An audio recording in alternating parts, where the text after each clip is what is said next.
Welcome, humans and fellow non-humans. And bro, I see you in there too. Very, very quiet though. Oh, and Devin's here too. Hello. I'll just start in just a second. Put that down. Go with the game because it was gonna make noise if I had it running in the background. But like I said yesterday, that I was gonna stream this virtual. I keep on wanting to call it a virtual novel. It's a visual novel. And it's called Lake of Voices. Actually, Robbie suggested this game. It's been a long time since I've played a visual novel, but I have played them before. So, this is supposed to be pretty good. It's a fairly new game, I think, right? And it's on Steam and itch.io for free, but like I said, if you can donate to their Patreon, I'm sure they would appreciate it. Let's start a new game. Let's go start. Choices. You'll need to make various decisions. Okay, by the way, I just woke up like an hour ago, so if I seem a little weird with the English, that's why. You'll need to make various decisions throughout the Lake of Voices. Here are a few details to keep in mind. Certain choices are timed. Time running out isn't something to completely avoid. In some cases, not getting involved can open new possibilities. Okay. Other choices aren't timed. These options only determine whether Kika has any special affection for another character or not. Okay. Here, but cat on keyboard. Which one is it? Is it,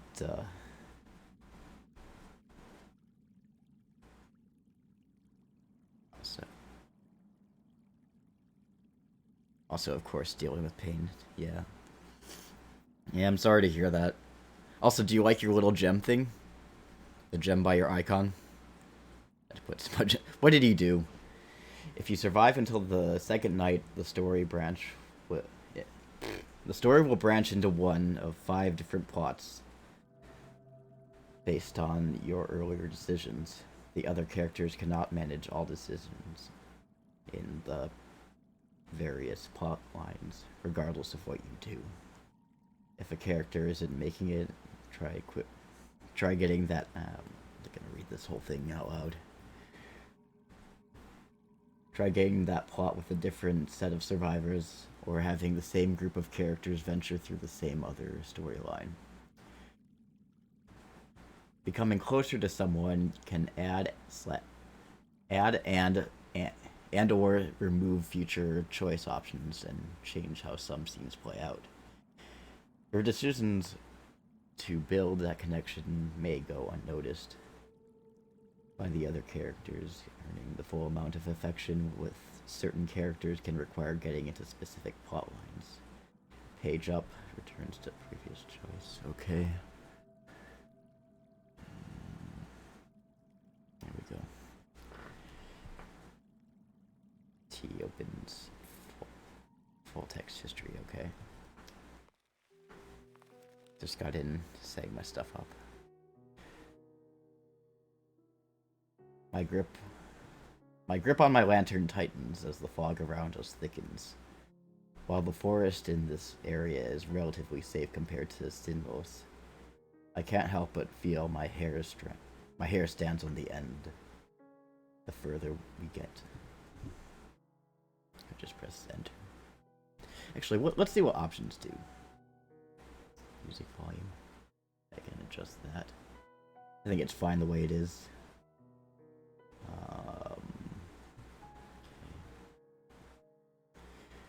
Alrighty.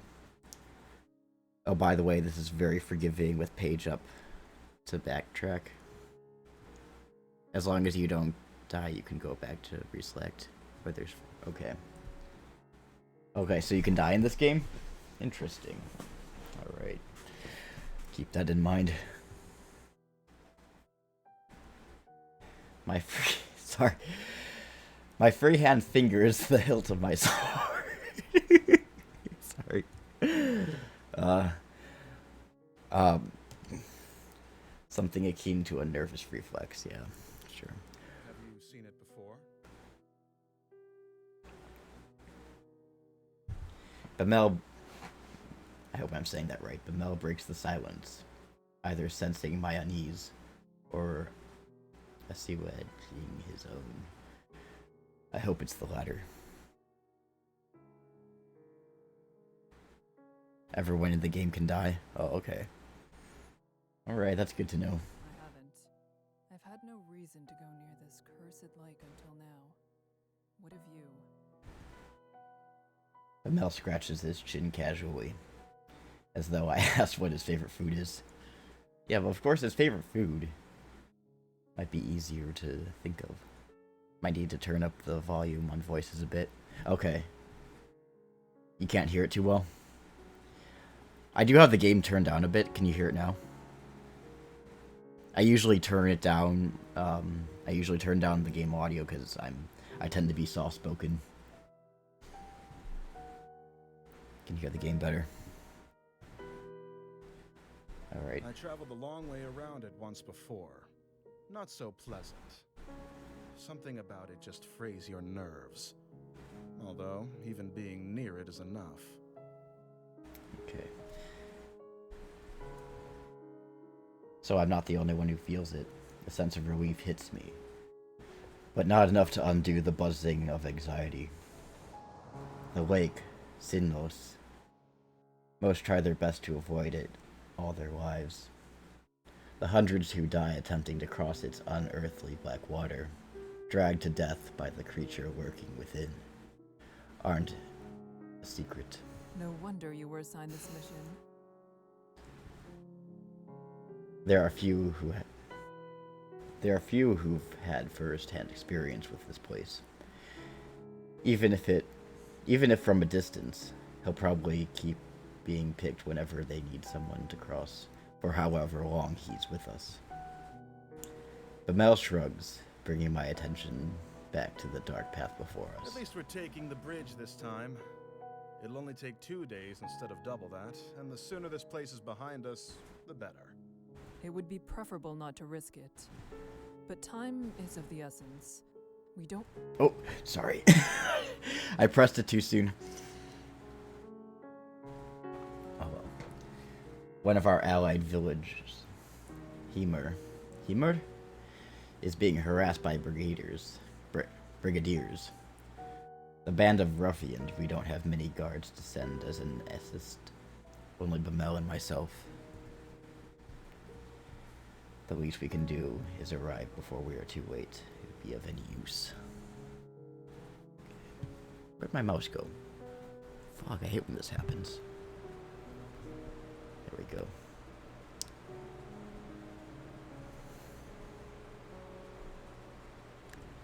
I'd love to be the one streaming this, but I can barely even open my mouth right now.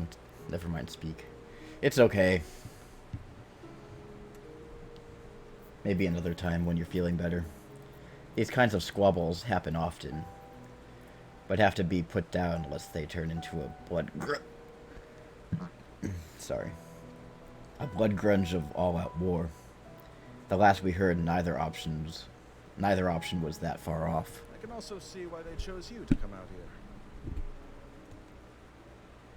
I glanced at Bamel, an eyebrow raised, a slight smile across his lips. You're always so calm and so serious. Nothing can get to you. You're the best choice they had. A smile now tugs at my own lips.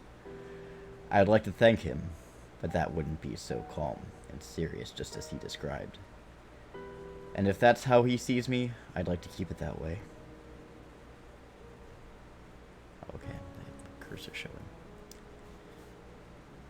I'd die for that smile.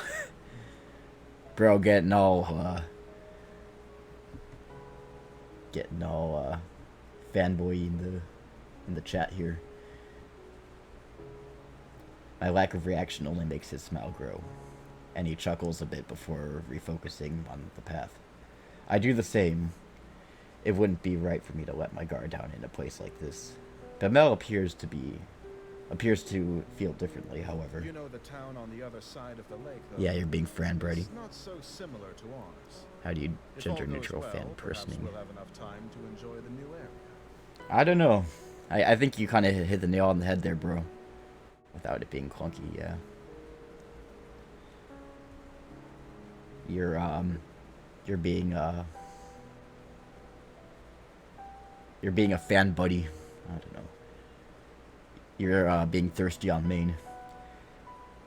For the most part, I ignore him, nodding when applicable. Bemel is a talkative sort, and if chatting helps keep his worries down, his sword hand ready, I have no complaints. After a time, the thick fog surrounds us. The thick fog surrounding us begins to clear. A slick wooden dock comes into view, and with it, the sound of water gently lapping at its sides. Bemel shifts to me, stretching his lantern arm as far as it will go. He seems tense. Someone's already here. Someone's already here. A young woman stands by the dock, eyeing us warily. Does she intend to cross tonight? Evidently, she has the same question. As we step next to her, it's clear she isn't simply passing by. She's waiting. The stranger nods curtly to us. Margaret. Kika the Steadfast. Bemele, okay. I was saying it wrong the whole time. Thanks for correcting me.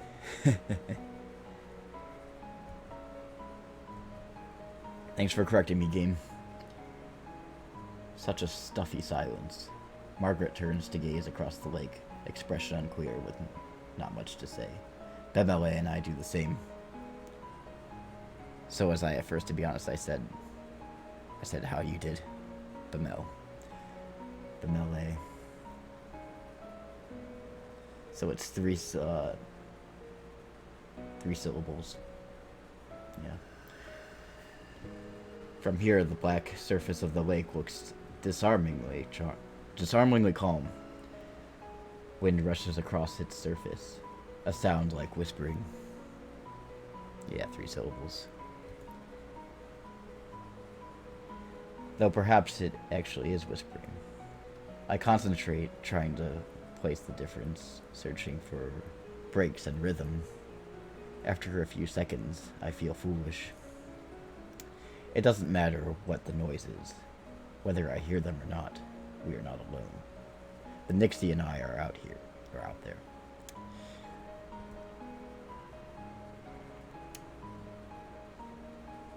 A feeling that I can't quite shake tells me that we've already noticed the little group of people on their shores. I feel hostile. My stomach sinks, and I instead addressed Bemele. I'm gonna date the Nixie, all of them simultaneously. Go for it, bro. Where is the guide? Unless he's on the center island, or on the complete other side, your guess is as good as mine. It's dark as pitch out there. Panic rises inside me. Panic I try hard to quell. We can't cross without him, and we need to get going soon. Be right back, Mary. Shape of water, eh? You can't cross with him either. Cross.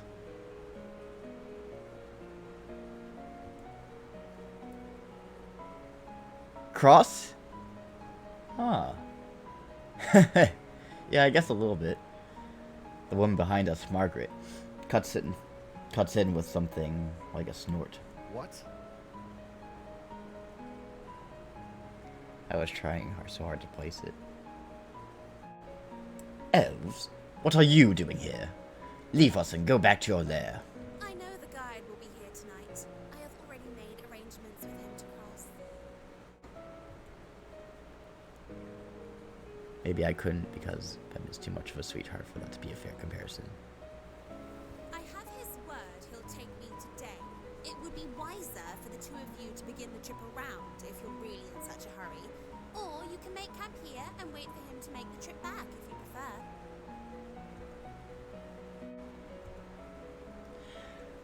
I don't need to turn my attention to Bemele. I know he's riled up. I step in before he can say something rash. Even if that is Go back so, to over there. my companion and I must begin the trip tonight. You know, your words alone spoil it, bro. What, is he gonna turn into an asshole? He's gonna turn into a traitor? Margaret is unimpressed and opens her mouth to argue further. We'll wait for the guide to arrive before coming to a conclusion about any of this. I can read you like a book, bro. She clamps her mouth shut, and then lets out a sigh. Not in the direction of spoilers I had in mind, no. Okay. Oh, fair enough. You can do as you like. Okay, well that's good. It's good. He's genuinely good. With the matter tentatively settled, Bemele moves away. His fingers begin to tap loudly against the top of his hilt. He shifts from one foot to the other, and then groans. What's that bastard even up to? He's more of a Jack, I guess. Extra Ashley, but means well. He's Jack when he gets older. He's even got, like, the chestnut hair. I almost visibly start, but manage to restrain myself. He probably doesn't know any better. I'm sure of that. It's not worth mentioning. With a mouth like that, you shouldn't even have the right to ask the guide to take you across. How ludicrous. He's faced far worse than a bit of foul language. Do you know anything that's happened with this lake? I know enough.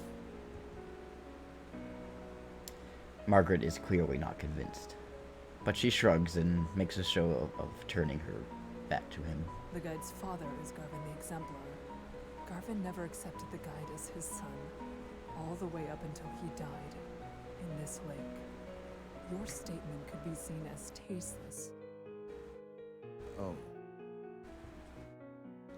Bemele rubs the back of his neck, his face regretful. My apologies to the guide. I didn't mean it that way.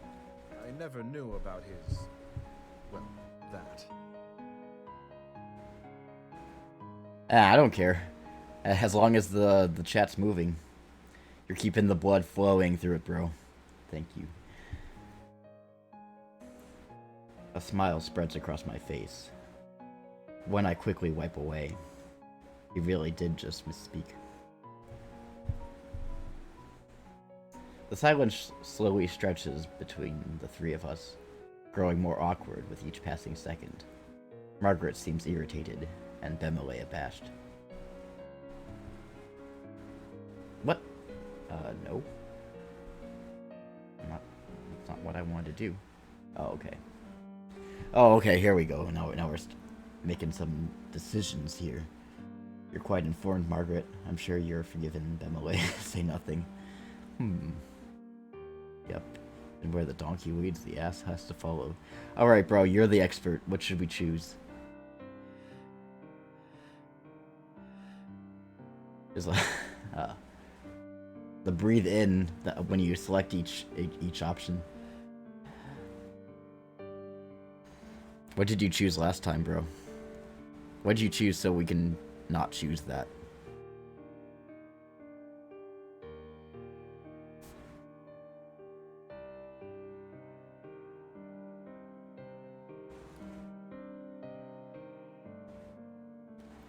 Do you want to get an end with Margaret, Bemele, or someone else? Either Bemele or someone else. So...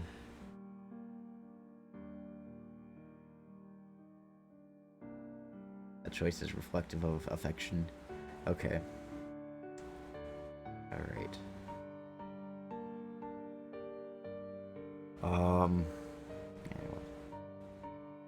Some areas, some are life or death kind of things, and route changes, but this one is affection, okay. Most life or death are typically timed. Oh, okay. Ooh, I like that. You know, I'm just gonna keep my mouth shut. I've said enough already. We each remain locked inside our own thoughts, not another word passing between us. Eventually, a small light appears on the bridge ahead, gently swaying through the foggy air. It gets closer and closer until it becomes apparent that it's a figure carrying a lantern. That must be the guide, although I can't shake the ghostly aura it gives off. The figure steps onto the shore, but we wait for him to approach us instead of going to meet him. None of us are sure how close the waters can get before it is no longer safe. He stops in front of us, simply stares. Are you the guide of Sinlos? The man nods. He has a sharp face and weary eyes. Well, that's grand. We would like an escort across the lake.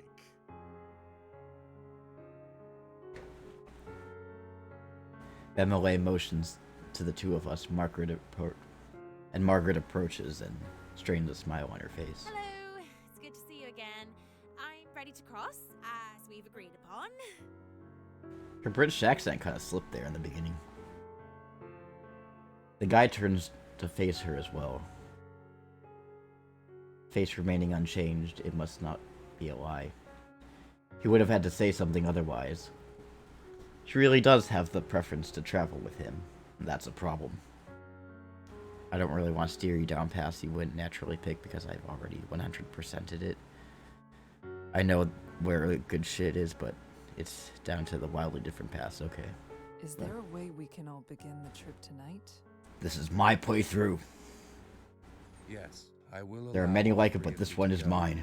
But with that many, at least one will die before we reach the other side.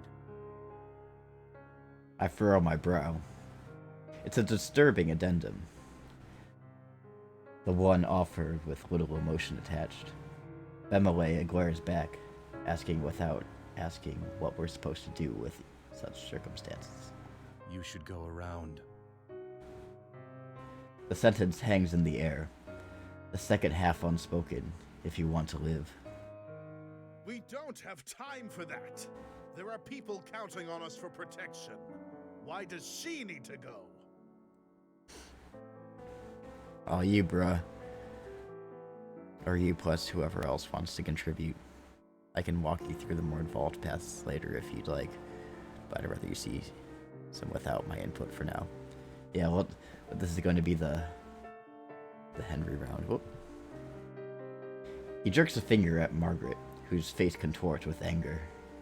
I don't need to explain myself to you. My journey has already been put off once, and I was promised I could go today. I will be going under any circumstances. She meets Bemele's eyes with a gaze of steel. He starts to speak, and she cuts in. An extra day or two shouldn't be that much of a problem for you. Whoever you're meeting can. Of course you're gonna show fawn away over such a him. tiny I wouldn't expect amount of anything less. Patience is a virtue, after all. The night is only so long, and if we're still on the bridges when the sun comes up, we'll all die as they sink back below the surface. If you don't decide soon, no one will be going. The guide is this passionate stoic. I would almost feel something's wrong with him if I didn't share the trait myself. Bemele pulls me to the side, jaw clenched tight. That woman isn't armed. His voice is low. He darts a glance at Margaret. We can easily get her to back off if we make this into an actual fight. After all, we have to go tonight, yes? If one of us really is to die, it'll be her. Would staying be a worse fate than her death? I stare at the dock, refusing to meet Bemele's eyes, and try to keep my voice as level as possible. We don't know her situation. This isn't a decision we can make for her. What? Bemele leads in closer. My nose is all stuffed up. Bemele leans in closer, apparently having missed what I said.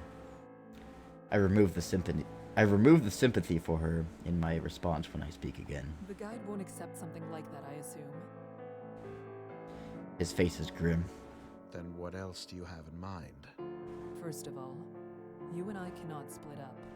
Either we both stay, or we both go. Right. That's not a question. I cross my arms, a hand on my chin. I have full confidence in my abilities, and in Bemele's, but there's no reason to believe the guide knows exactly what he's talking about. Why am I stuffed up? I don't know. It just I think it's because it's dry. Like the past few days have been kind of humid, and now it's suddenly dry, and I'm allergic to humans too.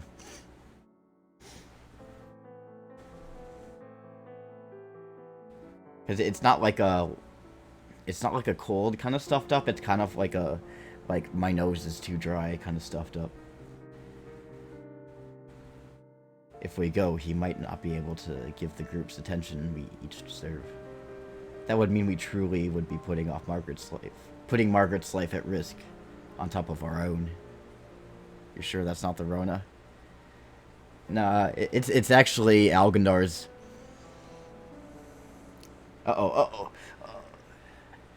Say nothing. I ain't saying nothing. I'm Johnny Tight-Lips this game. The guide approaches Bemele and me before I have time to sort out my thoughts. You will stay. Congratulations. What did I do? I did smart. Oh, I didn't mean to do that. I mean, I was just going with, I've decided that, I'm gonna be Johnny Tight-Lips in this game. What? Mr. doesn't say anything. You would have already decided to come if you had the proper mindset for a journey such as this. You two will stay. But you don't understand. The guide raises a hand at me, eyes cold. My words die in my throat.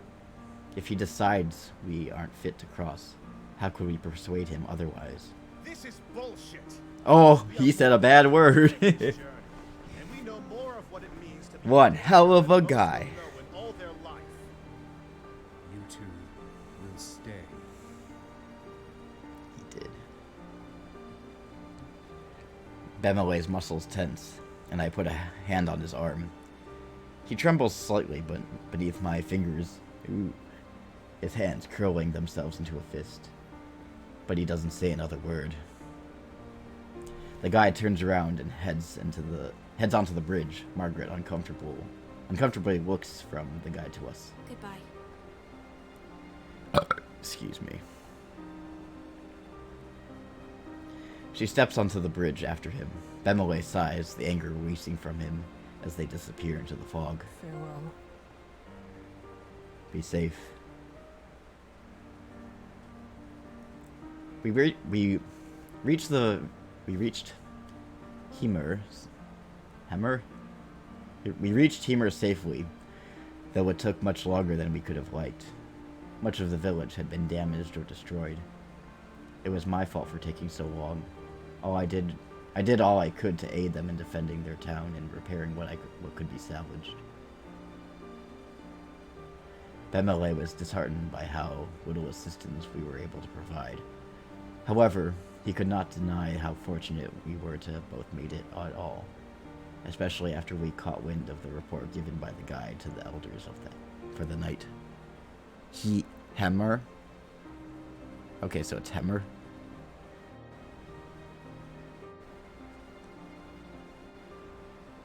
Okay. The way this game pronounces things is so weird. Every village close enough to Sinlos. I'm saying that right, aren't I? Sinlos gets informed on what occurs in the wake. He does so because communities wish to be aware that they have lost one of their own. Like hem of a clothing. Yeah, it's just like, because usually if a vow, if it goes vowel, consonant, vowel. The first vowel is pronounced long. Right? Yeah. What's the difference between long and short vowels? Whatever. Every village close enough to Sinlos gets informed of... Oh, I already read this part. This time, his news was the death of the young woman. The one we spoke to. Margaret is gone. Uh-oh. I have not heard nor seen the guide myself since then. I must assume he is still there, that on the foggy shore waiting for desperate souls to seek out his life so they may cross the lake of true darkness. That's the German word for senseless. Humor.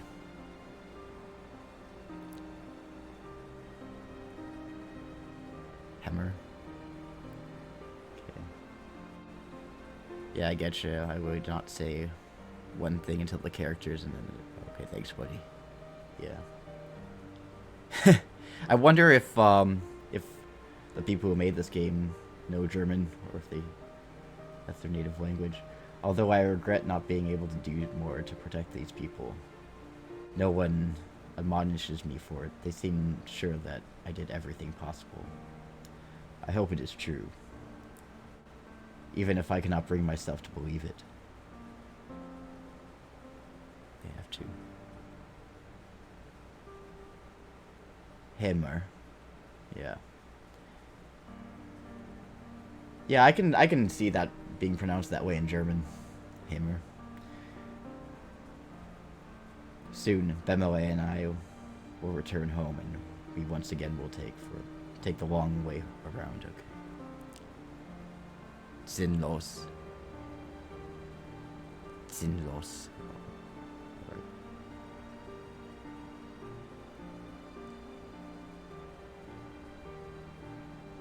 Okay, we got safe. One piece in all of this is that Sinnlos will be far from behind me in the matter of days. I intend to keep it there. Okay, congratulations on your first end. Okay, so that's end number 1. Let's play it again. I already know this part. Alright. Have you seen it before? I haven't. We already did this part. That's the shortest path. How long is the longest path? If you skip it or go all the way to either A, new text, or B choice. Okay, let's... Ooh! Whoa! There we go. Alright, let's go with Margaret, since it's the first choice. It's been years since the time of Garvin the Exemplar. It's impressive you knew. You've seen nothing. Margaret smiles, lifting her chin into the air. The over-exaggerated action is somehow pleasant rather than belittling. She's so much happier than I had anticipated. Yes, I do like to stay informed. And you knew too. Gawain. Good. This lake shouldn't be allowed Gawain's to swallow word. history itself. My town, the one where I was born at least, was also Garvin's hometown. I was very young when he passed. The entire village went into mourning. People broke down crying in the streets. I'll never forget it. He meant much to everyone who knew him. Oh, I have no such connections. I merely read about it. She pauses, seeming to scan the air in front of her for something to say. I'm sorry for your loss. It's all right. Thank you. My town may have taken pride in Garvin the Exemplar and what he achieved. But we weren't the ones who lost the most. That would be his family.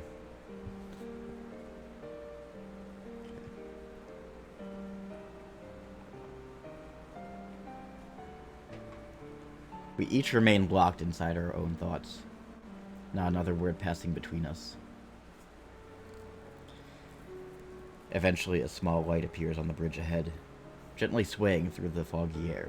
It gets closer and closer until it becomes apparent it's a figure carrying a lantern. That must be the guide. Although I can't shake the ghostly aura it shakes off. The figure steps onto the shore, but we wait for him to approach us instead of going to meet him. None of us are sure how close the waters we can get before it's no longer safe. Okay. Are you the guide of Sinlos? Well, that's grand. We will. I believe we And I should. believe you.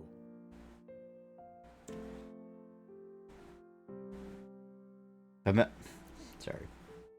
Bemalay's reply is firm. My steadfastness seems to almost weak in comparison to its certainty. He addresses the guide. We shouldn't waste more time. Let's shove off.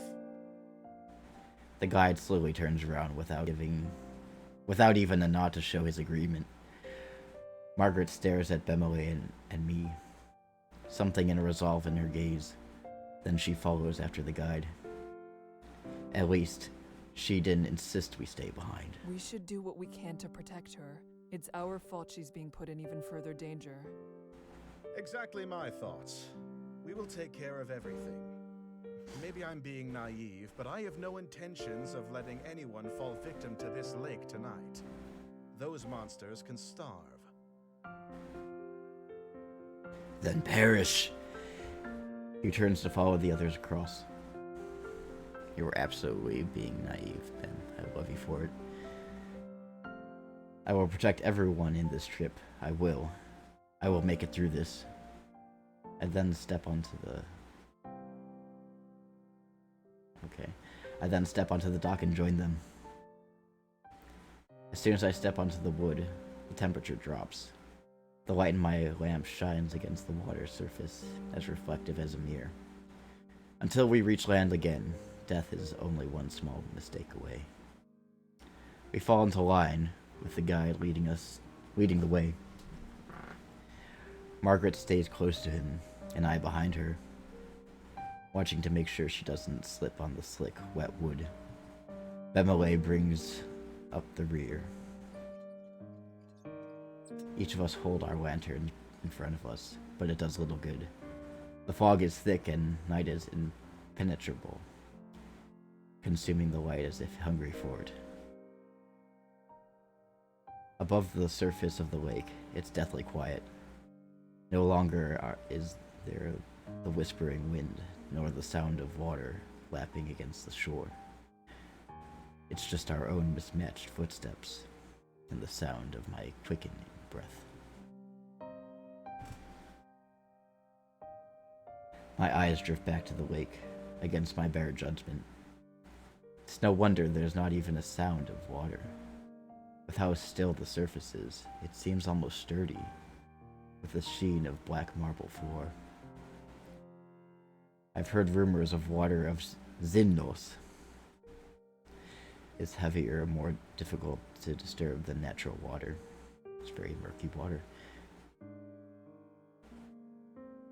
That just the weight of the oppressive cling is enough to keep someone down, even without them.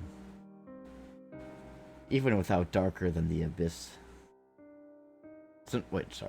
Something even darker than the abyss of the lake flickers just below the surface. Or at least, I think it does. I turn my gaze to Margaret's back.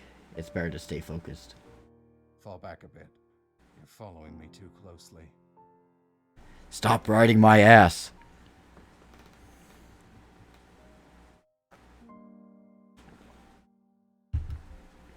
Alright. The guide is looking over his shoulder, addressing Margaret. I'm sorry. If someone gets pulled into the lake, they'll instinctively reach for anything to hold on to. Do not let that be you. Margaret's shoulders rise, and she nods with great seriousness. I understand. Thank you for the advice.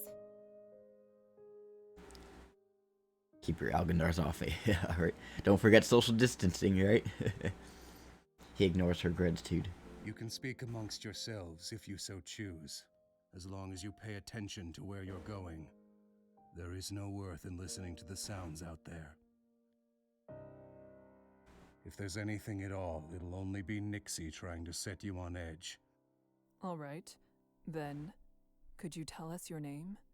You didn't have a chance to properly introduce yourself, and I've only heard you being referred to as the guide. His name's none of your business. I don't have a name. Imagine him being born. It's just like, what should we name him? The Guide. First name The, last name Guide. He's facing the front again, his voice as expressionless as before. I have no way of guessing how he feels about this. How he feels as I say this, sorry. Oh. It's probably not something he wishes to talk about. However, there was something else I wanted to say, so changing the subject is not difficult. Please, the Guide was my father. Just call me Guide. Margaret. Mr. Guide. Thank you for allowing us to join you. Margaret shrugs noncommittally. It wasn't exactly up to me. The guide said he would take you. She hesitates and then looks tentatively over her shoulder at me. But thank you for saying that. It's appreciated. Bemele and I will do our best to be an asset on this trip, rather than a burden. That's nice. I'm not afraid to be out here, though. Still, at least with your training, you should be able to take care of yourselves.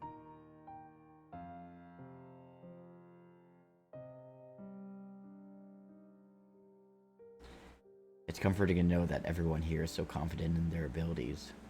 Not enough to forget how terrible it feels to be over this lake. You know, this reminds me of the Haunted Boardwalk level in Pac-Man World 2. That's another game I should play. I am not sure if it is fortunate or unfortunate. Fortunate or unfortunate enough. Believing yourself to be secure doesn't mean that you are. And it's called a false sense of security. As the conversation lulls, a new sound breaks through. It's the whispering noise again. It's the chatter of inhuman voices. And this time, coming from all around. Taking care of yourself is exactly what you need to do.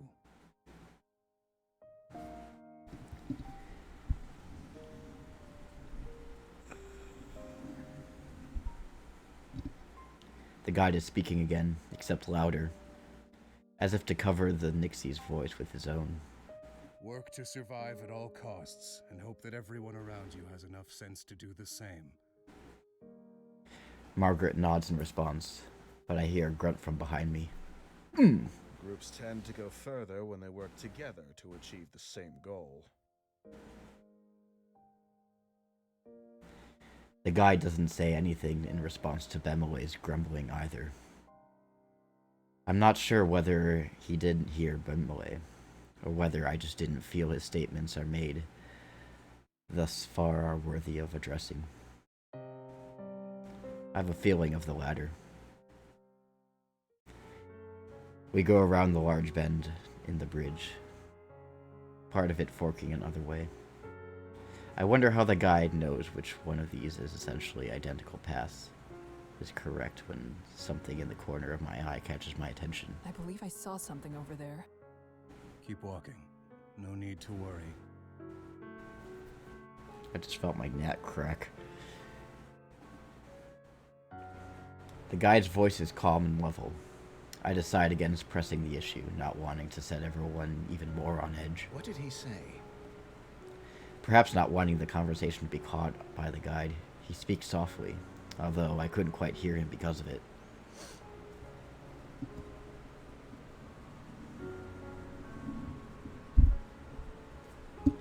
I take my eyes off Margaret ahead, and for a moment I explain to Bemele and stop dead in my tracks.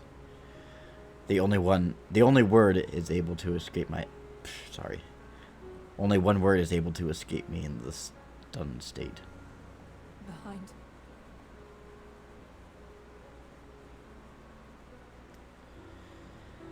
Behind Bemele stands another figure, looming in the darkness. Seeing my face, Bemele grabs the hilt of his sword and whips it around.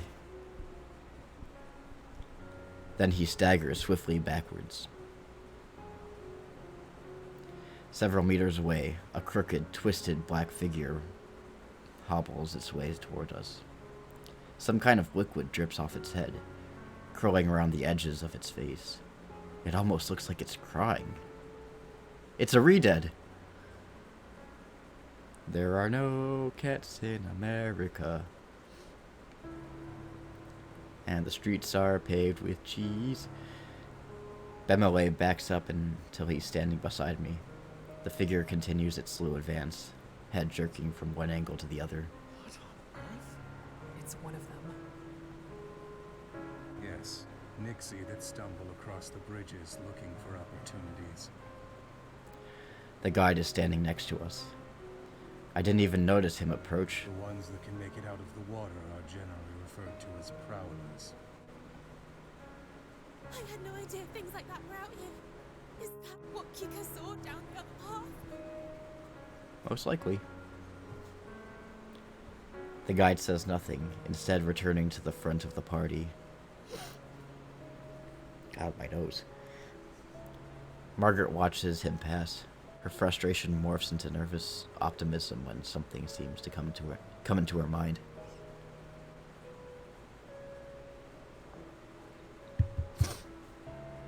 Well, Nixie aren't slowed down much by swords, but at least the light keeps them away, right? It's like the Sun Song from Ocarina of Time. Margaret's hand grips her face tight, and desperation bleeds into her voice.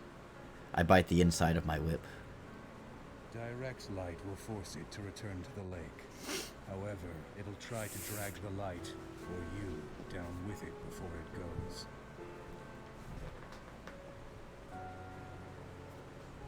I feel a burp coming. Sorry. Instinctively, I reach for the hilt of my sword. Despite the fact that it would do little to protect me, the prowler is getting closer, jerking forward, stopping, then resuming its slow advance. Okay. Does anyone have a light we can leave here? That way it won't follow us. Well, then it's just gonna go around the light. Only matches. Someone's gotta sacrifice their lantern. Bemele spits. He's the one bringing up the rear. So he's the one who's most likely to be in danger if it keeps following. The guide, however, moves forward. Don't forget it's there, don't let your guard down, and don't get left behind. What? How am I supposed to keep walking with this thing at my heels? I guess Bem is the ass since he's following.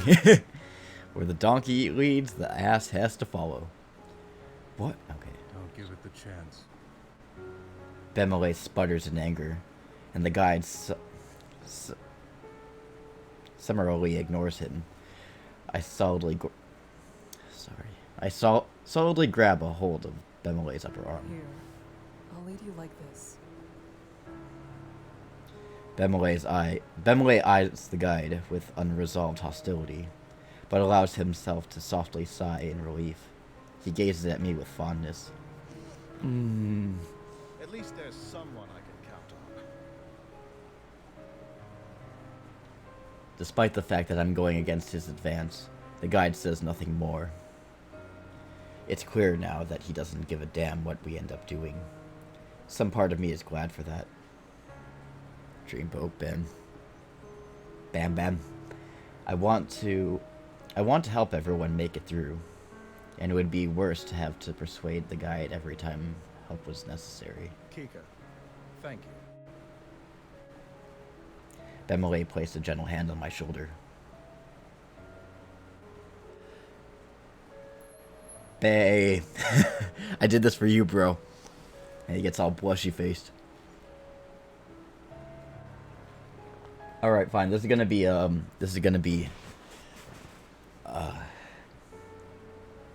be for you, bro. We're gonna try to romance Bemele as much as possible for you.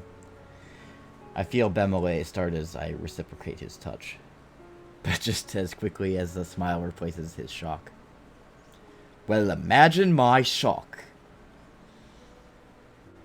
The moment is pleasant. A small balm against a large burn. I harden my expression, and Bemole follows suit. Is he hard to get? Huh. Well, I'll be. He moves his free arm down. I fully link his arm with mine, and now properly settled, I look forward. Margaret is following the guide with some reluctance, turning back every so often to check on us. I wave my lantern to signal we're catching up. Margaret returns her head to the front and quickens her pace. With a tug on Bemole, we start to follow them. The four of us continue cautiously over the bridges. Only this time, the wet squishing footsteps of the prowler join on the sound of our own.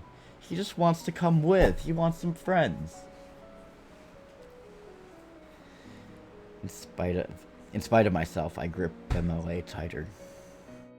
I should say, I guess, Bem's best end is hard to get. Close enough, though. Befriend the Nixie and marry the lake. The prowler walks without a set pattern. Sometimes fast, sometimes slow. It takes long steps, then short ones. At times, it stops walking entirely.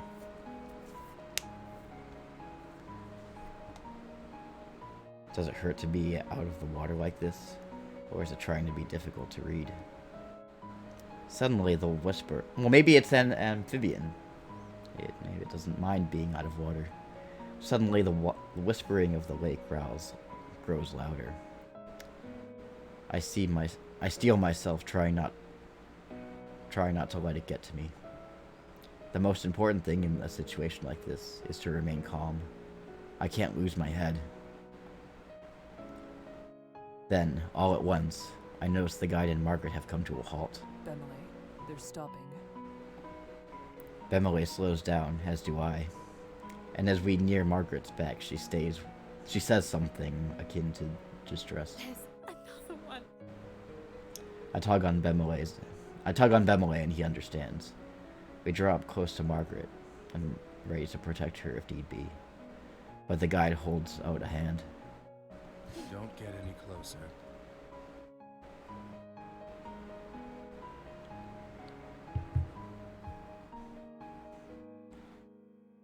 Just over his shoulder, I see a prowler stumbling towards us, white liquid dripping from its eyes.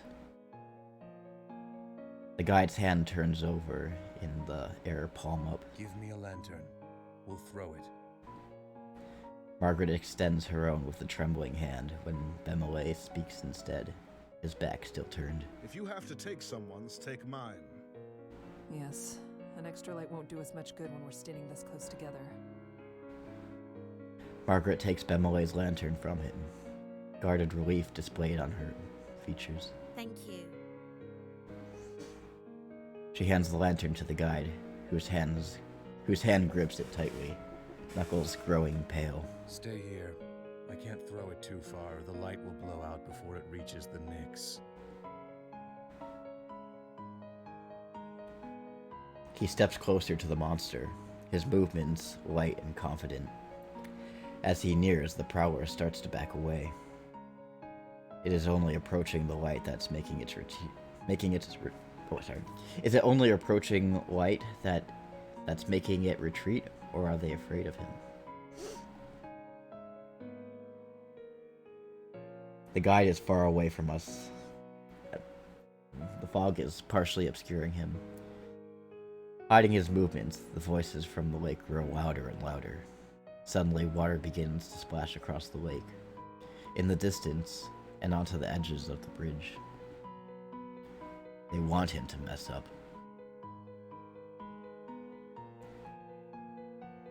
I don't notice how tense I am until Bemole eases my grasp on his arm.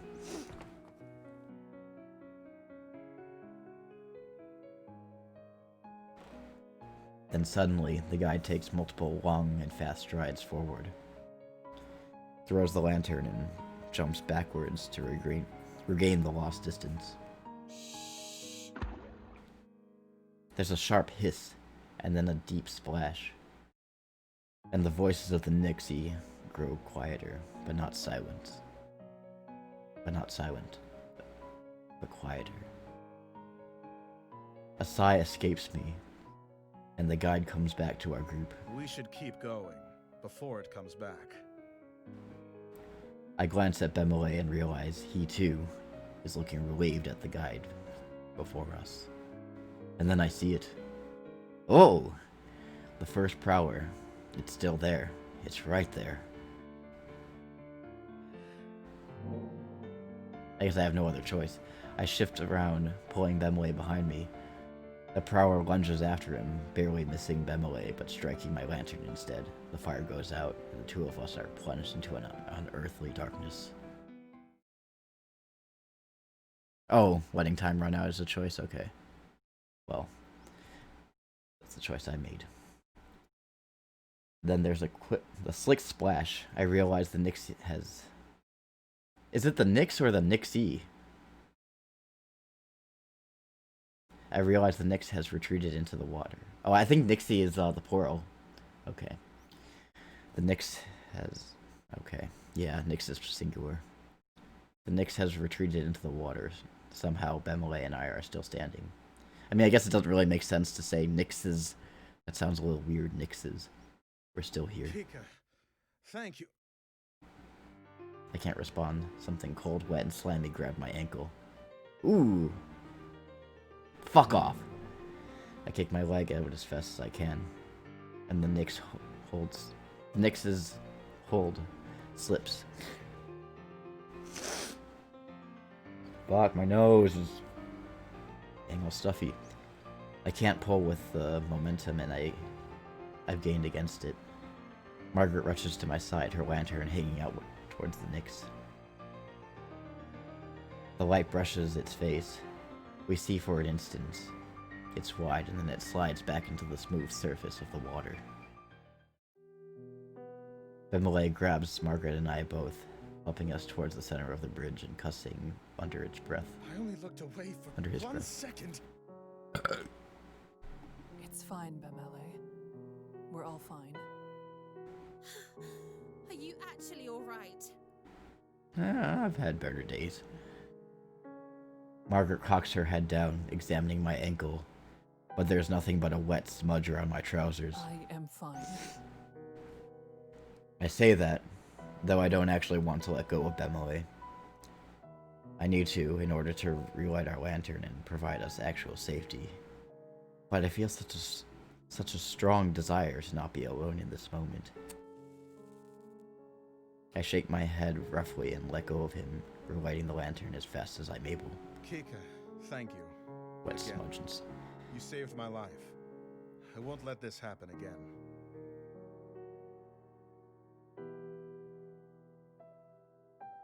Well, what about, because Smudge was a bad kid, he got sprayed with a water bottle? Wet smudge indeed. Oh, ooh. Bad kitty. Yes. Yes. It would be good for all of us to pay more attention. Margaret nods solemnly. Suddenly, it seems that we're all on the same side. It is only Bemele and I. She is with us in more than a simple presence. The guide's voice, as cold as the monster's grasp, ends my train of thought. We lost the lantern I threw. The Nix grabbed it after the light went out. Margaret makes a noise. I glance over, wondering whether she's upset. But there's a small smile on her face instead. It's better than them taking anything else. They took my leg. They took my face. A nervous laugh bubbles up out of me, and just as quickly stops. Bemele chuckles in response, and our collective tension eases up, the adrenaline draining from our bodies. Okay. We need to keep walking. The guide stares down at the bridge again, and we join him. I try to clamp down on the relief, the ease that wants to flood my head. It's not over. The prowler is gone, but so is Bemele's lantern. You can stay near me, Bemele, since Your lantern is lost. I appreciate it. Margaret goes on ahead of us. Emily stays by my side as I keep at the end of the line. Now we're both the ass. A breath of release for Margaret and Bemele is quickly swallowed by the somber atmosphere of Sinlos as well, replaced by the gravity of the near-death experience. Never mind celebrating his survival. Something like that shouldn't have happened in the first place. The memory of the prowlers reaching out towards us appears each time as I close my eyes. Why does it look like something's dripping down their faces? The prowlers are on Margaret's mind too. Looking at her pained expression, it's as though the moment of relief never existed at all. I'm not sure. Me neither. Something's wrong with them, though. Yeah, no shit. They live in water. Air shouldn't be good for the things, but they want to drown humans so much they're willing to drag themselves around on land? It's not right. Of course it isn't. They're monsters. They're likely to not understand even the concept of right and wrong. Well, I don't disagree that there's something very wrong about them. I truly hope that's the last we'll see of the Prowlers. Something comes onto her mind, causing Margaret to end her part of the conversation early. Since you two have to share a light, wouldn't it be safer to be in the middle? That's a good point there, Margaret. Margaret stops and waits for Bemele and I to reach her position. That way, you'll catch the edges of my light and the guides, and it won't be so dangerous if Bemele loses his position momentarily. That's a very kind offer, Margaret. Bemele's surprise is so apparent, I want to cover his face with my hand to stop him from insulting her. She merely smirks. I think Margaret may be surprised with herself too. Bemele returns to his usual surety. As thoughtful as it is, I, at least, am fine with bringing up the rear. I'm used to keeping watch for monsters, and since there are two of us, I can pay attention to the back while Kika focuses ahead. It's not my light, though, so I shouldn't be the one to decide what she should do with it. Margaret and Bemele turn to look at me in unison. Seems like it's my decision. Neither of them are wrong. As for me, my goal is to protect everyone. I can't very well do that with Margaret following behind us. But being stuck in the middle of the group could also be dangerous depending on what circumstances we come across. Getting pincered by the same enemy would be almost sure death, no matter how experienced Bemele and I are. I just don't know what to expect from this bridge, and that makes things much more difficult. Just let the time run out. So you're staying behind? Seems like it. Yes, I think we'll be good here. But really, thank you. That was a very kind offer. Well, all right. Margaret respects our decisions and trots ahead a bit to catch the break with the guide. He who has paid no mind since the entire affair.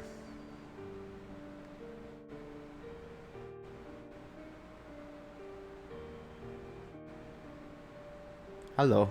So, I don't want to sound like a child, but how much longer until we arrive at the halfway point? Are we there yet? Margaret chuckles, reflecting the amusement I don't want to vocalize. We still have some ways to go. Damn. I suppress my laughter yet again at his pouting response. The gloom we've been under dissipates slightly, like a light flickering through the fog. The first trial tends to be the most difficult. Me a I pain, believe please we will work. only react better from this point on. Yeah, I hope your pain meds work, bro. Sounds like a doozy. I like the way Sounds like you a nightmare think. to go through. Then a gleam enters Bemele's eyes and he grins. I think Kika deserves a round of applause. A quick Oops, sorry. I accidentally skipped it. He softly leans into my shoulder, trying to get me to... What? It was indeed a sight. You're quite capable. Bemele was also a sight, but for very different reasons. The way he froze with his mouth all agape was a laugh in itself.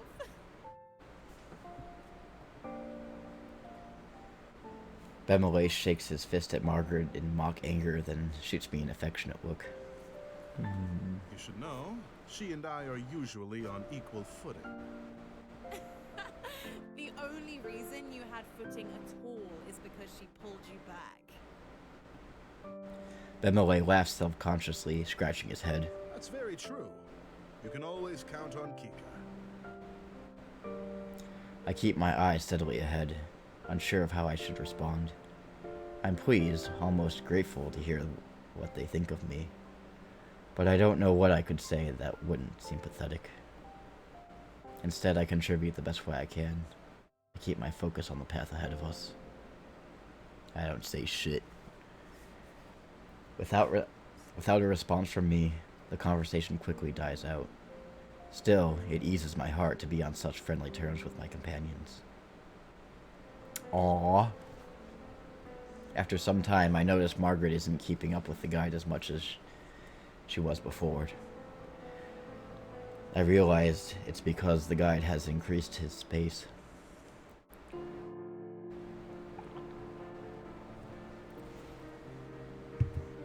Margaret begins to jog in an effort to keep up with him. And Bemele and I do the same. Despite this, the guide keeps getting further away. We go faster and faster until suddenly we're on full sprinting across the slick wooden boards. Figures in the dark fog past us. What? Figures in the dark fog fly past us as it were. And it occurs to me that branching paths in the bridge appear to be sinking. I try hard to swallow my rising panic. The guide shouts something, but it's drowned out by the frantic pounding of our footsteps. I'm trying to piece together what he said. Don't stop. Turn? When he takes a masterful sharp right down the different path, using his own momentum and the sleek wood to slide against the new direction with no loss of speed. Margaret must not have worked out the warning either, as she completely caught off guard by the guard's change in course. She runs straight ahead, past a turn, and continues down the path we've been following up until now.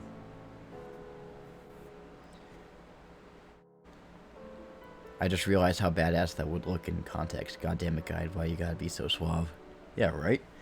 She clumsily begins to halt her momentum down the wrong bridge. Then I come up to the fork. Turn. Whoop. I make a hard turn following the guide and leaving Margaret at the rear. Bemele's footsteps stay as loud as they were before, and he is made to turn as close behind me as ever. Out of the corner of my eye, I see Margaret turn around to try and come back to us, only to have the bridge in front of her fall away. I slow down for a breath, feeling the impulse to turn back but ignoring it. There's no time.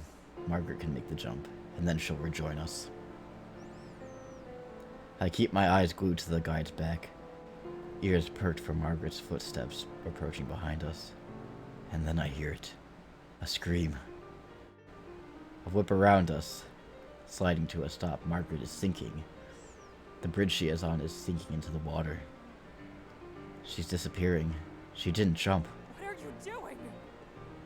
Margaret's head shoots up, her face drained and of all color. Jump! She stumbles near the edge of the bridge, staring at the placid water of the lake. Even from a distance, I can see her shaking. I can't say if it is from the bridge descent or from her own fear. She barely seems to remain standing. I swallow painfully. Margaret bends and tries to jump. She curves in a small arc, achieving more height than she should. and she lands directly in the lake with a muted splash. Bemele starts behind me, but I grab his hand and pull. We start running again, leaving Margaret flailing in the water behind us. We don't need to watch this. We both know exactly what will happen to her now. Margaret's anguish cries pierce the night. Then the screaming stops. My legs grow weak. Oh, we got inevitability. My legs grow weak. This isn't right, but I push myself to keep going. Bemele curses between heavy breaths, calling those things every foul name in his large book. Son of a bitch, bastard, fuck! I try to focus on the pounding of my feet, but my brain won't cooperate. Instead, I imagine Margaret's terror as she clawed to pieces by the Nixie. After everything, I didn't help her. We left her in the dark. As the night wears on, our strength rapidly fades. So she's dead. How much longer will this last? People have to rest sometime. Nah, you know Bem's large book is like a grade school curse word. Man, that really ticks me off. Ah, fiddlesticks. God dang it. Almost as if in response to my thought, the guide abruptly halts. I skid to a stop as well, and slide to the surface of the wood. Why did we stop? Bemele's voice is tired, but his guard is up. The guide doesn't answer. He just stares at something slightly out of view. And I step up to join him, following his gaze further down the path. Who dat? There, curled in a little ball, illuminating the lantern's light, cowers a person. His hands grip his head, and he rocks from side to side, mumbling incoherently. It's a man. I'm sorry. I'm sorry. I couldn't. I just couldn't. Please. I'm sorry. I'm stuck with an array of questions. What's going on? Why would he wander out into the bridges on his own? Did he make it this far by himself? Were there others with him? Lululemon? Is that his name? If I have to pronounce that name, if I have to say that name through the stream, I'm gonna fucking scream. If that's somehow the case, I can't blame him for the state of shock he's in. Lululemon his name is Lou. Oh, I've never heard of it. His name is Lou. Well, that works out good. The man stops mumbling. He glances above him, seemingly only just now having had the strength to lift his head. His expression, the deep sadness along with the clear markings of terror, are scrawled across his face. So he's No, that's Lululemon that you're thinking of. I don't know what Lululemon is. Yeah. Is it like a candy or something? His expression, the deepest sadness, along with the clear markings of terror. Oh, I already read this part. I've read that part already. I stare at him in shock, not sure what to do. Leave him.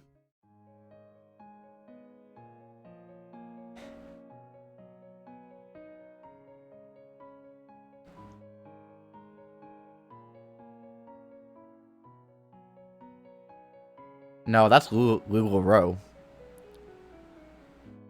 I don't know, maybe it has like two different names, but I don't know. I just know it as Lululemon.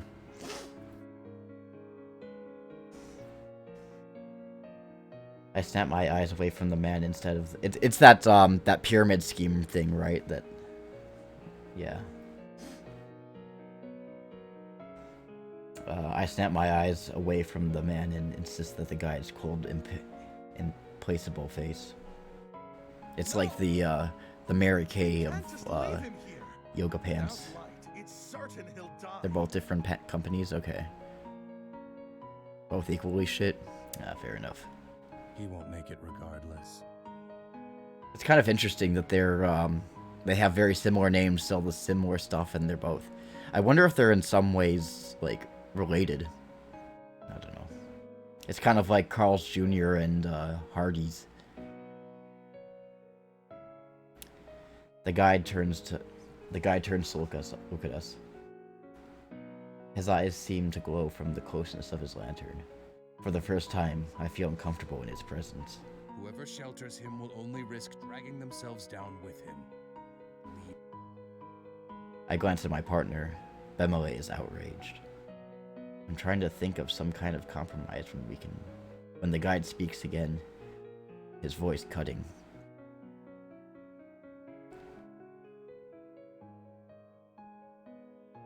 Well, Lululemon is named the way it is because the owner is racist to Japanese people.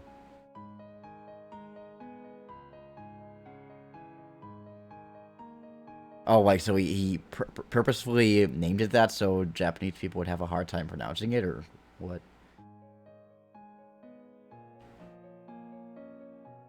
Yikes. I'm trying to think of something kind to compromise when the guide speaks again. His voice is cutting. Did I ever read that part? Then whoever is shielding him will have to remain at a distance from the rest of the group. Far enough that you can't see me, just my light. That kind of reminds me. How you will travel across the bridges. That kind of reminds me of that whole thing with the CEO of Abercrombie and Fitch, like saying that the reason why he doesn't make his clothes in like larger sizes is because, as he put it, like we don't want ugly people, and by ugly people he means like fat people. Like we don't want ugly people wearing our clothes. And it's just like, fuck you, dude. You look like an orc from the Lord of the Rings. You shouldn't be talking. I mean, he does. I didn't agree to lead this man. People who live in glass houses should be throwing rocks. I will leave you all behind. Yes, Algandar's deny. Adrenaline surges through my veins, and I tense up. It's a painful reminder that the guide isn't here to save our lives, but merely to show us the way. We're on our own. Yeah, exactly. All bodies are beautiful. Bemele and I frantically share more looks. Well, the only body that isn't beautiful is his, because he's ugly on the inside and out. Anyway, Bemele and I frantically share more looks between each other. Trying to communicate without words, neither of us have a desire to speak and be the first to make a choice. The man is standing now. Now that's still judging looks. Yes, fair enough, but... Alright, I'm judging his looks on the inside then. Either way. The man is standing now, though he's still hunched with his arms wrapped around himself as if expecting a blow. He stares at the ground rather than at us. Because of this, I'm having trouble reading his face. What exactly happened to him? Yeah, I guess so.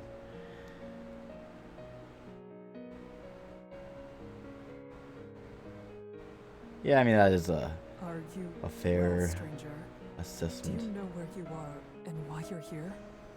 I mean, like, I know that, but, like, at the same time, it's like, you know, I'm not, you know, I'm not against hitting below the belt every now and then. Okay. Are you well, stranger? You don't know where you are and why you're here.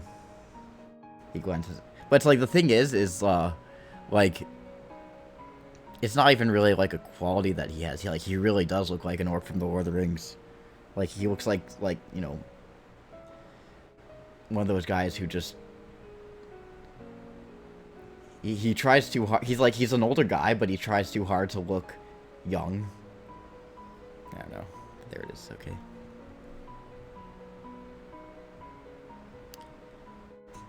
Okay.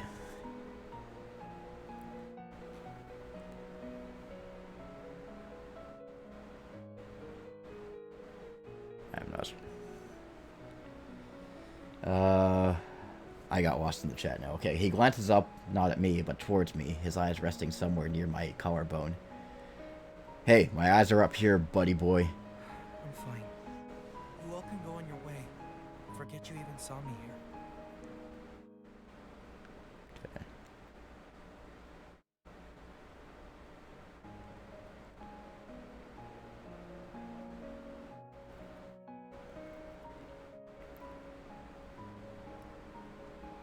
That's absurd. You have no way to defend yourself. We can't leave you. Yes, I'm sure in your eyes I might not seem like much, but that's not exactly a fair shake. Maybe in a perfect world, every man would be as large as you. But that's not how things always go. Does it? Oopsies. Sorry, I accidentally skipped this. The man's response is mendering. The words himself seem to be in good jest, but he's still barely looking at us, fidgeting with his hands. Ben Malay frowns, unimpressed. It was a joke. Now's not the time for jokes, kid. He smiles hesitantly, making eye contact with each of us for the first time. What part of it was supposed to be the joke? Do you even realize what is happening in this moment? Never mind. Forget that too. There was another thing with Abercrombie and Fitch that it was like a big controversy, aside from the whole thing that the CEO said, where like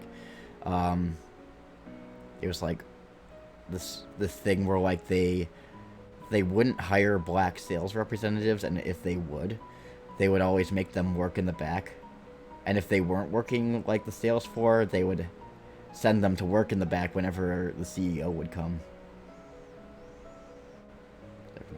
Point is, I'm alright. The point is, fuck Abercrombie and Fitch. You have found yourself Then their out preppy alone and unlit on clothing line. symbols.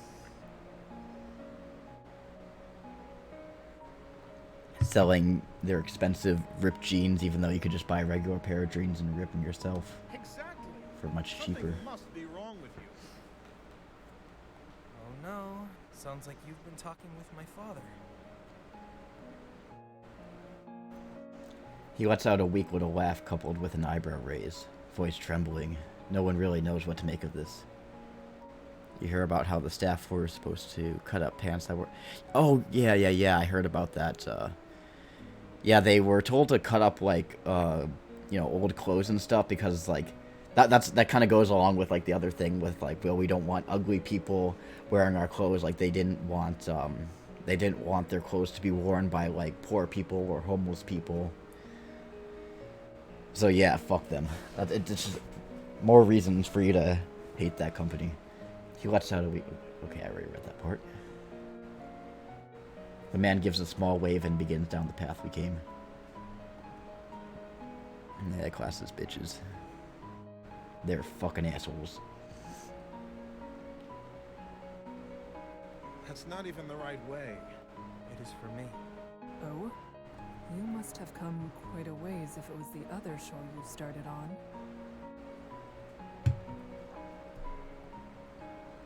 The man's smile grows. Good.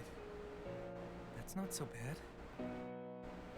There's no response to this remark, unsure of what could be said. I still think he should come with us. A person needs a light, and the guide himself said he won't be able to manage on his own. Sticking with us is his best option.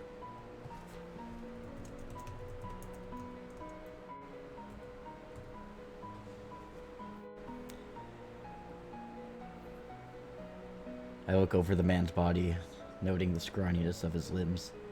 Look at them skinny little arms. I could smoke them arms.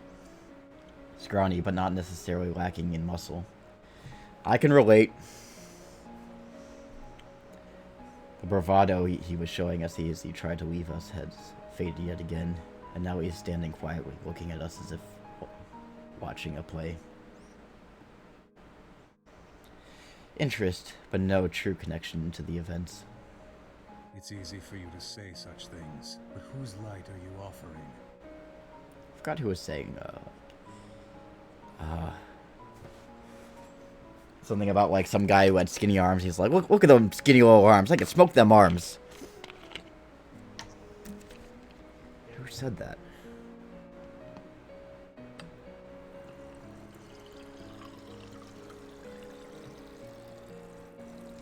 Carbonated ASMR.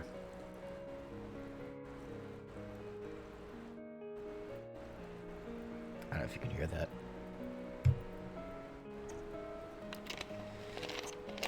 Kika, the steadfast swole, any man next to her looks scrawny.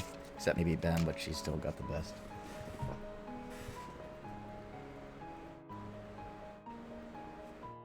I wonder if I can make the noise, like the wine glass noise with this. Oh, I can't.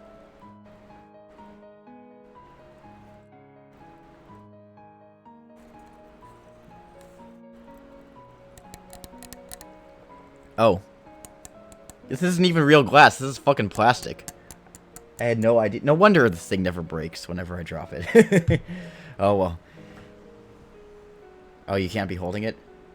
Well, it's plastic anyway, so... That explains it. It's plastic for my, my clumsy hands. It's not mine, and you are putting her in even more danger with your own presence already. Bemole's hands turned into fists. He looks away but doesn't say anything. For a moment, no one does. I feel a cold sweat on my brow. As what I feared comes to pass, he's stopping us from protecting another. Why must he get involved now? Why can't he not leave us to make our own decisions? You. Yeah, I'm independent. I can make my own decisions. I'll be on my way now. The man's voice is full of something I cannot place, and he starts to shuffle back down the way we came, arms still clenched around himself.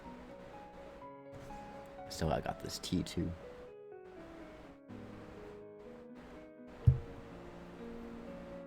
I know the guide wants to act as though there's no options. However, I could stay back with him. We gotta bring the pretty redhead. It'll put Bemole and myself at significantly more risk, but at least this man will stand a chance.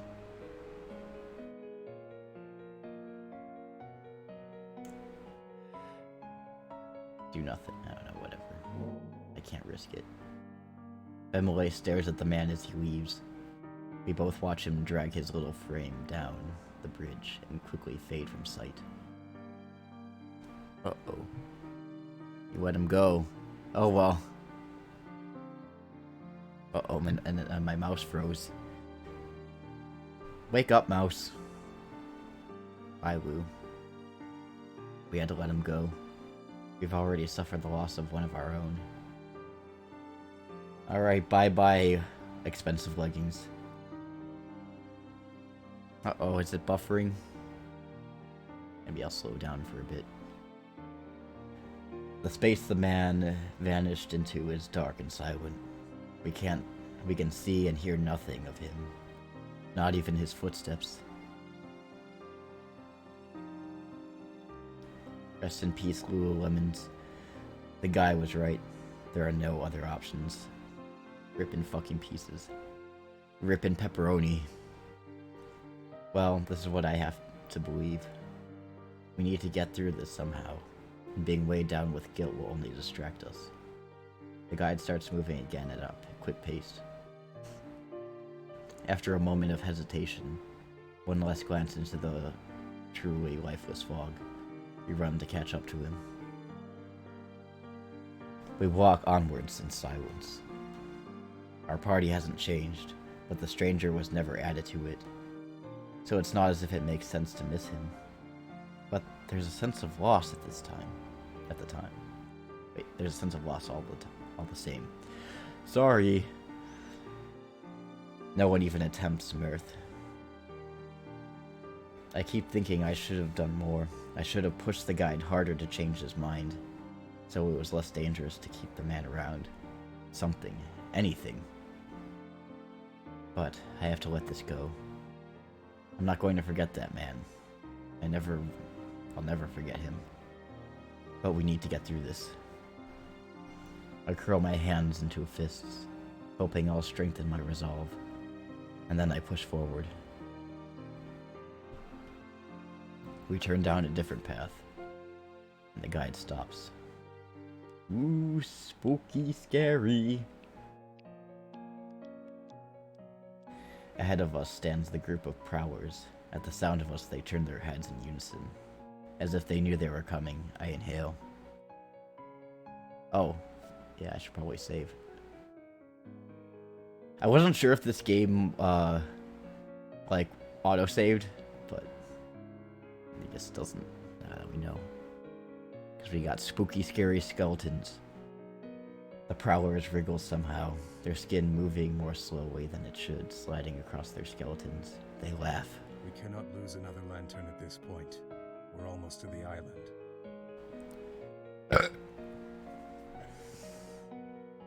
The guide rummages through his coat with his free hand. What are you planning? Bemele's tone is borderline threatening, but the guide ignores him. He pulls out a small pouch, then opens a latch on his lantern. Wait, are you going to throw that at them?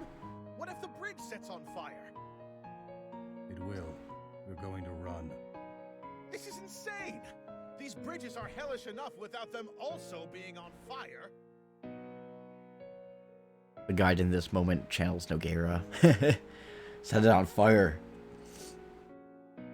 And what about the other man? If he's still out there, this could... He's dead. We're not losing another lantern. He says it with such detached certainty. It's as if he saw it happen himself. No one argues with him. The guide steps closer to the prowlers. We fall into the step behind him, staying close to his back. He bends his lantern back down until it's lowered out his outstretched hand. The pouch in his hand is set aflame. With a practiced flick of the wrist, he swings his staff up and back and up. The glass on the lantern snaps closed. Don't get left behind. Bridge on the fire. This is fine. This is totally fine. He takes 3 quick steps, then tosses the pouch.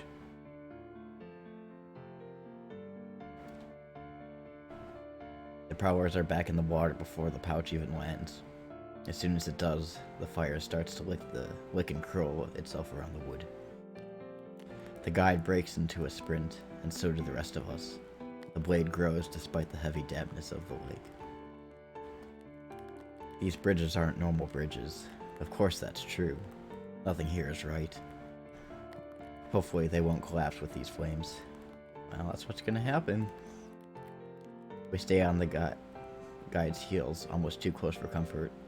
If he stops abruptly, we'll all crash into one another, maybe even fall off the bridge. Then the world tilts. I was mid-stride when I put my foot down. The bridge isn't where it was. It lurches to one side, either because it was weakened or pushed. Bemele and I managed to keep our ground. And as does the guide. He presses on without even bothering to see where we were able to follow.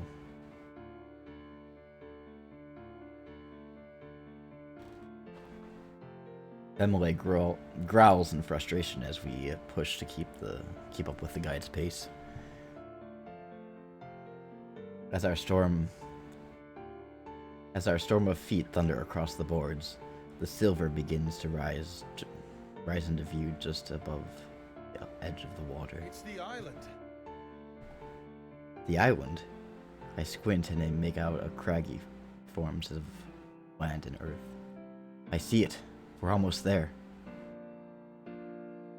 Safety, at long last in sight. New energy surges through me. We push ourselves faster, longing to put these godforsaken bridges behind our backs.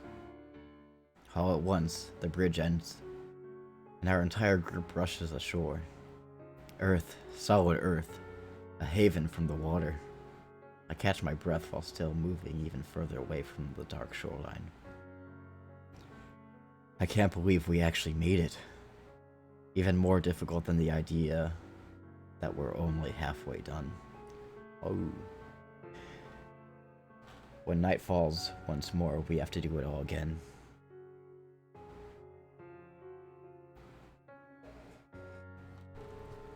Hold on.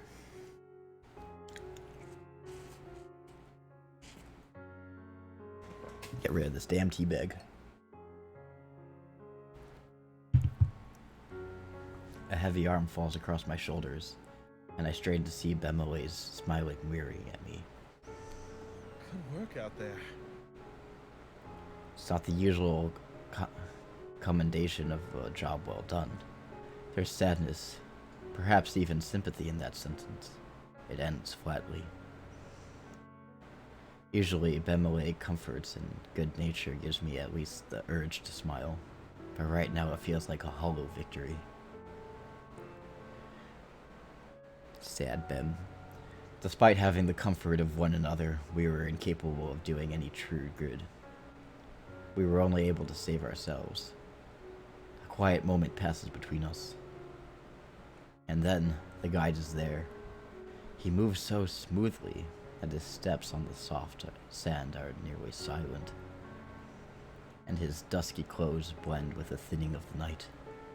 The sun will rise Now soon. kiss. The fire on the bridge is the only reason this island isn't overrun with prowlers right now. However, they could still pose a threat.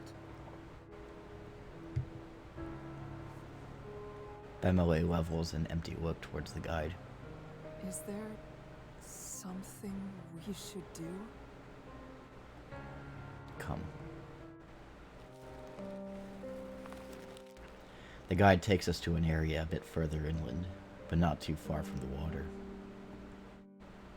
Trees partially obscured our location, and there's not enough room to watch the coast in case prowlers start to emerge from the water.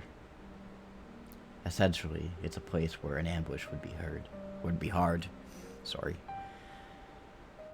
If any of you see anything at all, speak up. We don't want them to sneak up on us. Speak now or forever hold your peace. Almost automatically, each member of the group turns into a slightly different direction. As the sky continues to fade from purple to a muted blue, the waters stay silent. For the first time, nothing happens. It's a miracle. Suddenly, my chest is lighter, and the air is fresher. The first pricks of light suddenly appear over the horizon, stinging my eyes after such a long journey into the darkness.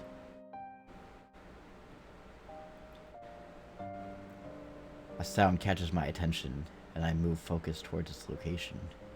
The guide is opening the latch on his lantern again. He gently, almost respectfully, blows out the light. We no longer have to worry about the Nixie. It is over for today. Almost unable to keep tears of relief from pouring out of these words, we made it through the night. We survived. No one feels the need to speak. We look at each other, an understanding passing between us. And then we find our own space, as uncomfortable as we get, and lie down for the rest we weren't sure would ever come.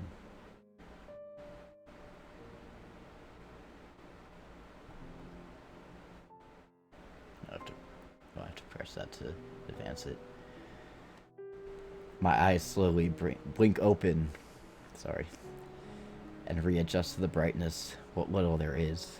The sun is obscured by a thick layer of fog, making it impossible to estimate the time of day. I prop up my elbows and push myself up. The ground is hard and rocky, but that isn't the only reason I'm eager to get on my feet.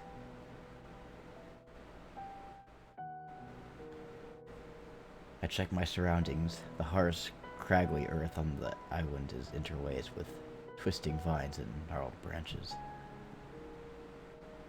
Beside me, Bemele is fast asleep. Bemele, sorry. Bemele is fast asleep.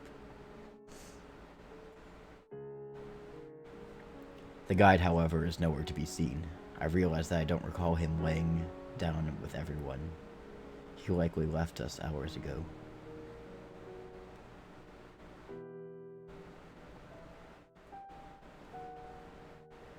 There's a creeping silence here. I can't help but shudder at the hollow, aching feeling inside me.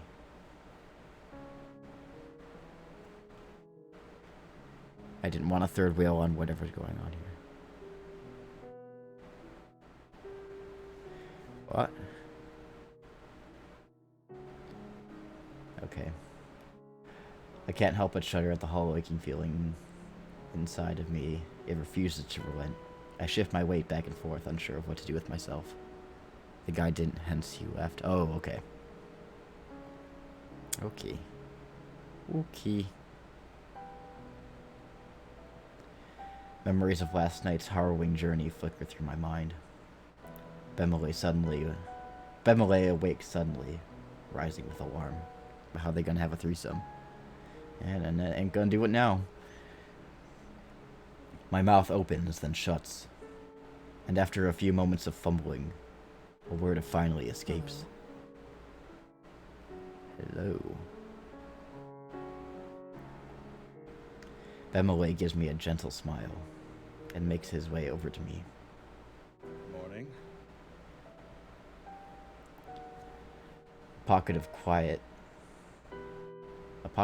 descends upon us. Bemele sighs. The atmosphere is weighing on him already. We should eat something soon. Yes. A distinct rustling of the leaves around catches my attention. The guide appears emerging from the thicket. Bemele glares at him and he makes his way over. The Nixie will not tread on land in daylight. However, being near the shoreline is still dangerous. If you leave the center of the island, remain cautious. Before the sun sets, I will be in this area. It would be wise to meet me here before nightfall. Why do you do this? I sharply turn towards Bemele, and he snarls and confronts the guide. If you had just let him follow behind us, if you had been there before, none of this would have happened. They didn't have to die. The guide looks away, seemingly unaffected. If all you're going to do is leave everyone to be lost, then why bother guiding us at all? Jeez, Bemele, go easy on him. He's doing his best. Yeah, I can tell that despite Bemele's severe words, the guide apparently considers his piece here finished. He turns towards the forested area from which he came. Wait! He guides. He's not interfering. Bemele calls out to the guide, reaching towards him. Before he can make contact, I quickly place a hand on his shoulder. He lowers his arm to his side, though I can still feel wrath emanating from him. We stay this way until the guide disappears from view. Bemele begins to kick at the ground, spraying tiny pieces of gravel about. Bemele, I know you're angry, but regardless of our feelings, we need the guide. If he leaves us, we'll all die. We've done so well with him. Schrodinger's enemies. Or Schrodinger's lovers, I guess. They're simultaneously enemies and lovers. I give him a cold glance. We won't even know which bridge to take without the guide. Bemele knows that. This needs to stop. There are people counting on us to make it back. We can't afford Enemies with benefits. Benemies.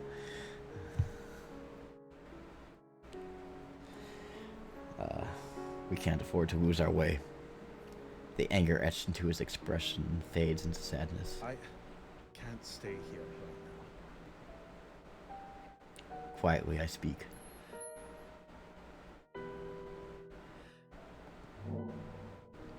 Bemele, wait! I speak too softly for Bemele to hear. Lingering only for a moment, I start following the trail behind Bemele took. Following the trail Bemele took, sorry.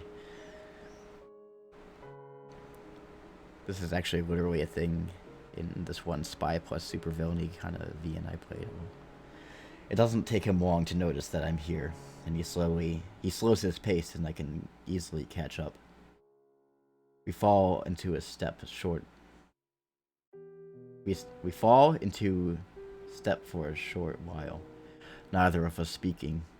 Eventually he comes to a thick stand of trees and wordlessly weaves our way through the branches. I feel like I read a fanfic like that, or 5. You can see my mouse there. Once we're hidden from the foliage, Bemele leans against the tree trunk and head hung low. Negativity radiates off of him, but I don't know what I should say. Fortunately, he breaks the silence. I apologize for back there. I nod firmly. His reply isn't unexpected.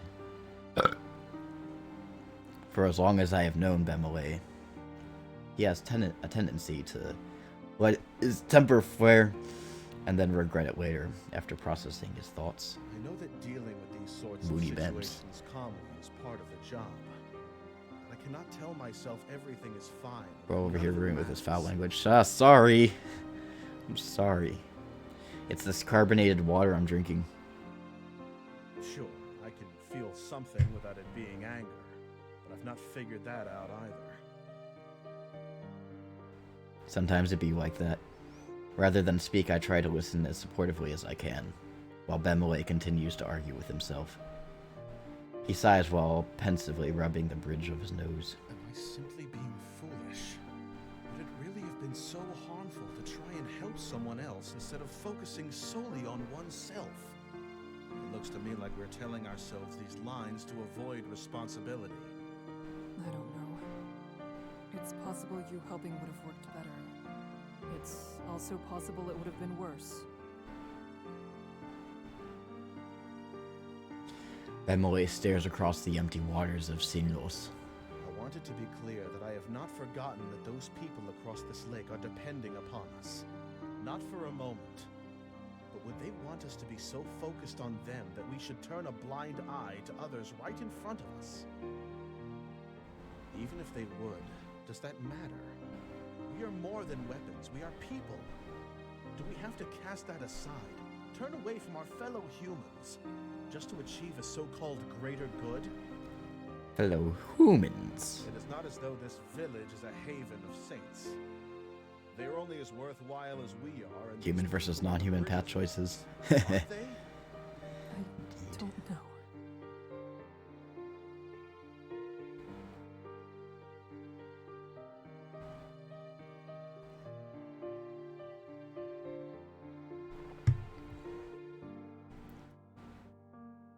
I can feel the weight of his words settle upon me. I have had similar thoughts, and have questioned whether the correct choice is. But unlike Bemele, I have always been silent. I clench my fist tight and to try to stop from saying something rash. Bemele closes his eyes tight and rubs his face again. It's clear this hasn't been enough to give him much peace. Eventually, his eyes reopen, and he looks directly into mine. What do you think about all this, Kika? Please, be honest with me. I want to hear it. Suddenly, my eyes are hot. My vision blurs slightly from tears. I desperately am trying to hold back. I really don't know. That is the truth. My words are soft.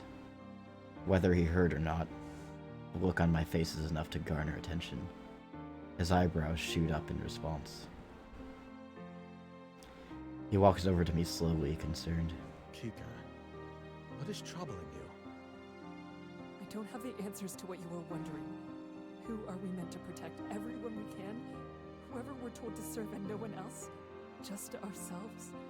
Should we only try to protect others when the risk is minimal? I have no idea what the right option is. Bemole's confusion only mounts with my words. I am sorry for disappointing you. No, you haven't disappointed me in any way. I never should have expected someone else to give me answers to those kinds of questions. It is only... I did not think that...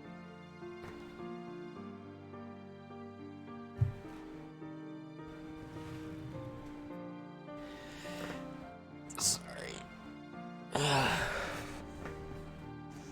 He does not finish his thought. But now I know what he meant to say. You did not think I was concerned with these issues. He smiles awkwardly over being caught. Yes. You never seemed to be bothered by anything we experienced before now. With his words, my carefully held resolve crumbles, and in an instant my cheeks are wet with hot fluid cooling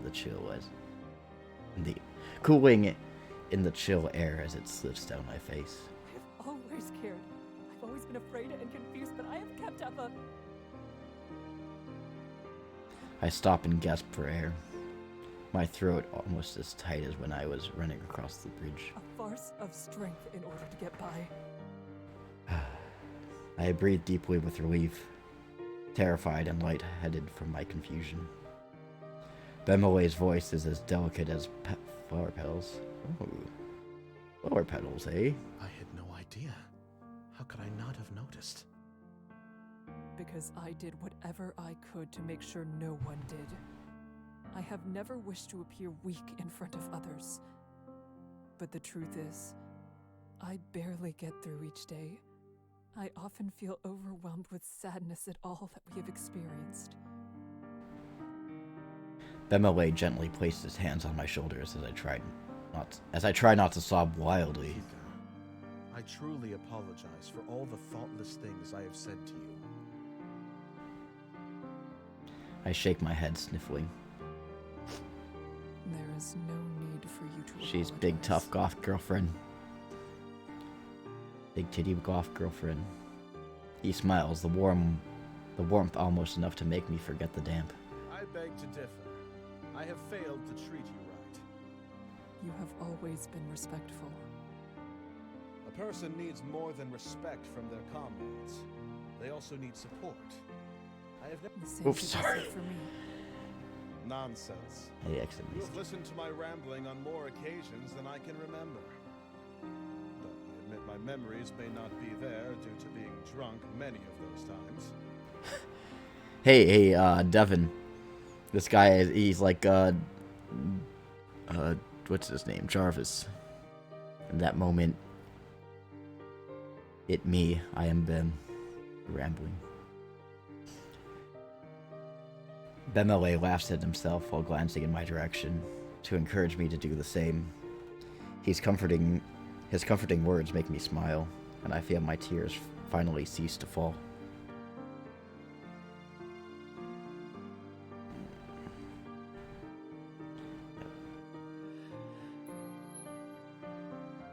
He grins wider than he has since we began this horrible journey.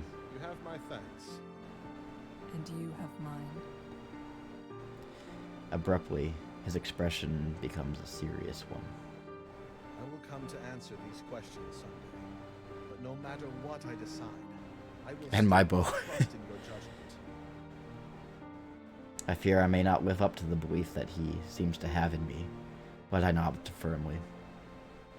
He returns my nod. Perhaps we should go check how everything is on the island. That sounds like an excellent idea. And I will accompany you, of course. And my ass. Glad to hear it. 69. Together, we walk back towards the interior of the island. Both of our moods lift as we stay side by side. Save over this file. Because yes, we're destined for victory now. Is that so? Alright.